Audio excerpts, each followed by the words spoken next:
We are less than 1 week away from WrestleMania, and WrestleMania just feels like a lousy PLE. And this is no shocker. The booking has felt like this for the past year now. And I'm going to talk about all of these feuds and how there's no real story to them, right? And I want to start with the Seth Rollins, Roman Reigns, and CM Punk, the main event for Saturday, right? There's no real story. All we know is that Paul Heyman owes 2 out of 3 people a favor. That's the story. That's everything. That's supposed to keep us entertained. And for the most part, a lot of people love Triple H. A lot of people think he's doing a great job. And I just have to relook at everything he's done. I don't see many positives, I'll say that. Right? And then people call him the savior of wrestling. In what way? From what I see, he's just making it boring. You know what I mean? He's killing the entertainment value of wrestling. And that's what I love, right? I don't come to WWE to tune in for a UFC-style show, right? Because it's not real fighting. And, at the end of the day, I'm not a hater. I love NXT. I think NXT does a great job with the storytelling and just experimenting, being creative. I just wish that main roster would just be more creative. It just feels like they're doing the same thing for basically every feud. Now let's talk about the War Raiders and the New Day. It looks like they're going to have a WrestleMania match that no one cares about, right? No one cares about the War Raiders. I talked about this in my other videos. The War Raiders get no pop. No one cares. I forgot they were champions at one point. It's crazy because for 3 months they were literally doing nothing. So I don't understand how we're supposed to give them a reaction when they are never on the show. And they're the champions. And this is the problem that I have with Triple H. Like, these guys are your champions. They have to be on the show. These guys should be the forefronts of your show. For every champion should be the forefront of your show. Every superstar on that roster should want to be a champion, right? So the champions have to be on the show because that's what they're aiming for, to be a champion. I just don't understand this. I don't understand the booking. So no one cares about the War Raiders. No one really cares about the New Day. And they're going to have a WrestleMania match. So yeah, there we go. I briefly talked about the LA Knight and Jacob Fatu feud in my other video, but I will talk about it today, right? I think it's a lackluster feud. I feel like Jacob Fatu has had more of a feud or rivalry with Braun Strowman than with LA Knight. And LA Knight can tell a good story. He's really good on the mic.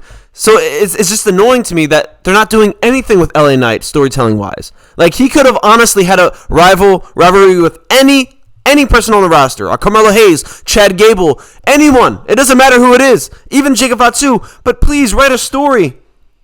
Have a promo battle. Have something. You know what I mean? I don't want to see you guys just brawl. Like, this happens every week. They just brawl. Every single feud. It doesn't matter if it's just this one. It's every feud. They just brawl. There's no promo.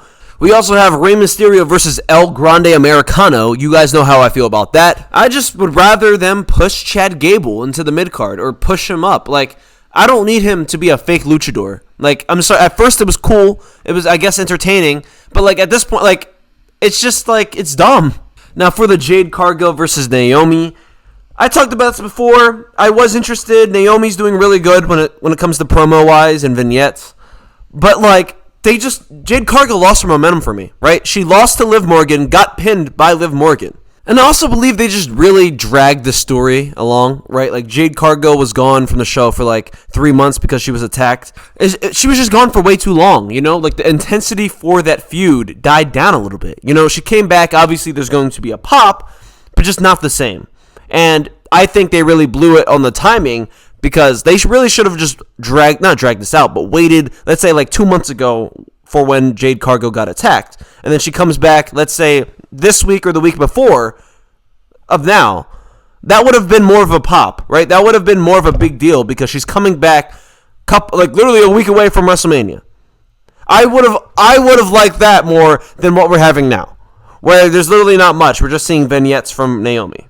And I guess they brawl whenever they see each other. Right? There's no promo battle, like I said. And promo battles are really important for me because you can really see these characters going at it. You know what I mean? Live. We're not getting any of that from any of these feuds. I mean, unless you're a top guy, but the mid-cards should still get some promo battles. You know what I mean? So yeah, man, I'm not enjoying this feud. Another feud I'm not enjoying is the Jey Uso and Gunther feud. Now, this is just probably one of the worst title feuds I've seen. I mean, they're not even main eventing day one. I don't know if they're going to open the show. They might open the show. I feel like they should. But just overall, the story is just very boring, right? I feel like the most memorable thing from this feud is Jey Uso botching and Jimmy Uso slapping Gunther. So yeah. Now we also have a fatal 4-way match for the Intercontinental Champion. We got Braun Breaker versus Penta, Dominic Mysterio, and Finn. And in my other video, I asked the question, what did Dominic Mysterio do to earn a title opportunity? Same with Finn Balor, right? They haven't won any matches, from what I know, haven't won any. So I don't know how they deserve an opportunity, but for some reason they do. And it sucks, but Dominic Mysterio is probably going to win.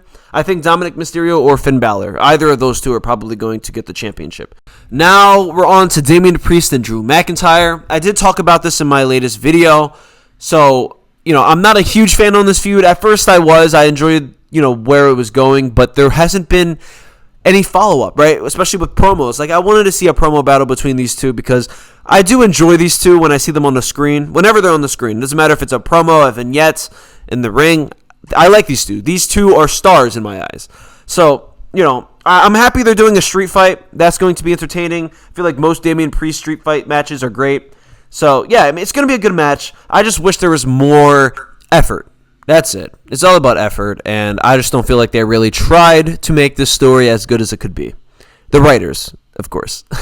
Now, with the John Cena and Cody Rhodes feud, I don't want to keep hating on the writers and the bookers because, at this point, John Cena was part-time. Same with The Rock. These guys are part-time, so it's very hard to write a story, week to week, right? You can't do shit week to week. So I'll give them grace on that. Right, but when John Cena was there, they only had one promo battle between the two, right? I feel like they needed two promo battles, or, I don't know, more talking between the two. I think we should have known more about The Rock, right, and why The Rock wanted Cody's soul.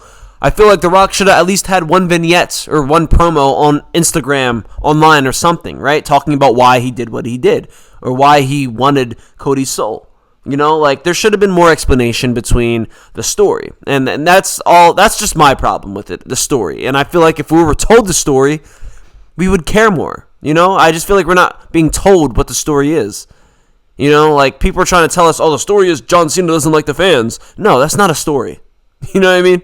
So, yeah, that's just my problem with the Cody Rhodes and John Cena feud. But altogether, John Cena is one of the best. I feel like, if he was there full time, this feud would actually matter. This feud would be important. And Cody Rhodes, I'm not going to give him hate because I think Cody Rhodes did decent, right? Like on this promo battle against John Cena. Yes, he says some cringy lines that I cringe to. But the people are still behind him. People were like, some people even said he beat John Cena in a promo battle, which he did not. But people said that.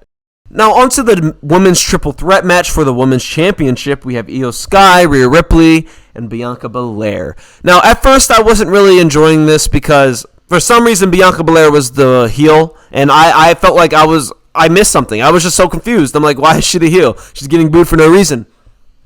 I really think they're going to turn her heel at WrestleMania, which would make sense. But the thing that does not make sense is why she's getting booed right now. You know what I mean? She did everything the right way. That's the only reason why I didn't really like the feud, because the fans were just annoying as fuck. The fans just are annoying. But other than that, the feud is actually pretty good, right? I really don't know who's going to win. It's a pretty big mystery. I think Bianca is going to win because she's going to turn heel. That's the only reason why I'm going to say Bianca is going to win. But I can see Io Sky winning as well. I can see Rhea Ripley and Bianca Belair tuning out Io Sky and just being in their own world of them hating each other so much that Io Sky could win. I could see that too. That's going to be it for this video. Monday Night Raw is tonight, so I will be covering that tonight or tomorrow. We'll see how things go. Drop a like to the video, subscribe to the channel, and I'll catch you guys on the next one. Peace out.